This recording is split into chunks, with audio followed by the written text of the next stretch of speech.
ವರ್ಷಿತಾ ಸೇನಿ ಬಗ್ಗೆ ನಿಮಗೆ ಗೊತ್ತಿದೆಯಾ?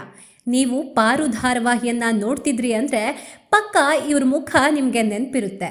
ಹೌದು, ಪಾರು ಧಾರಾವಾಹಿಯಲ್ಲಿ ತಿಂಡಿಪೋತಿ ಉಮಾ ಆಗಿ ನಟಿಸಿದ್ದರು ವರ್ಷಿತಾ. ಉಮಾ ಎನ್ನುವ ಕಾಮಿಡಿ ಝೋನರ್ ಇರುವ ಪಾತ್ರದ ಮೂಲಕ ಕಿರುತೆರೆ ವೀಕ್ಷಕರಿಗೆ ಮನರಂಜನೆ ನೀಡುತ್ತಿದ್ದ ಆಕೆ ಮುಂದೆ ಉದಯ ವಾಹಿನಿಯ ಕಸ್ತೂರಿ ನಿವಾಸ ಧಾರಾವಾಹಿಯಲ್ಲಿ ನಾಗವೇಣಿಯಾಗಿ ಮೋಡಿ ಮಾಡಿದ್ರು. ನಂತರ 2 ವರ್ಷಗಳ ಕಾಲ ನಟನೆಯಿಂದ ಬ್ರೇಕ್ ತೆಗೆದುಕೊಂಡಿದ್ದ ಈಕೆ ಉದಯ ವಾಹಿನಿಯ ಜನನಿ ಧಾರಾವಾಹಿಯಲ್ಲಿ ಅನಘ ಆಗಿ ಬಣ್ಣ ಹಚ್ಚುತ್ತಿದ್ದಾರೆ.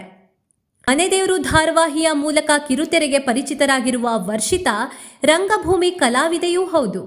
ರಂಗಸೌರಭ ಎನ್ನುವ ನಾಟಕ ತಂಡದಲ್ಲಿ ಪಳಗಿರುವ ಈಕೆ ಇಂದು ಉದಯೋನ್ಮುಖ ನಟಿಯಾಗಿ ಗುರುತಿಸಿಕೊಂಡ ಚೆಲುವೆ. ಚೆಕ್ ಎನ್ನುವ ಕಿರುಚಿತ್ರದಲ್ಲಿ ನಟಿಸಿರುವ ವರ್ಷಿತಾ ಸೈಮಾ ಕೊಡಮಾಡುವ ಅತ್ಯುತ್ತಮ ನಟಿ ಪ್ರಶಸ್ತಿಯನ್ನ ಪಡೆದುಕೊಂಡಿದ್ದಾರೆ. ಇಂತಿಪ್ಪ ವರ್ಷಿತಾ ಮುಂದೊಂದು ದಿನ ಹಿರಿತೆರೆಯಲ್ಲಿ ಕಂಡರೆ ಆಶ್ಚರ್ಯವೇನಿಲ್ಲ.